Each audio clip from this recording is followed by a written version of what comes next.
আসলে ছোট মানুষ হিসেবে ড্যান্সটি খুবই ভালো ড্যান্স করেছে।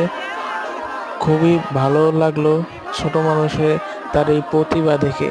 আপনাদের কেমন লেগেছে আপনারা কমেন্টে জানাবেন। লাইক, সাবস্ক্রাইব, শেয়ার করে আমার পাশে থাকুন।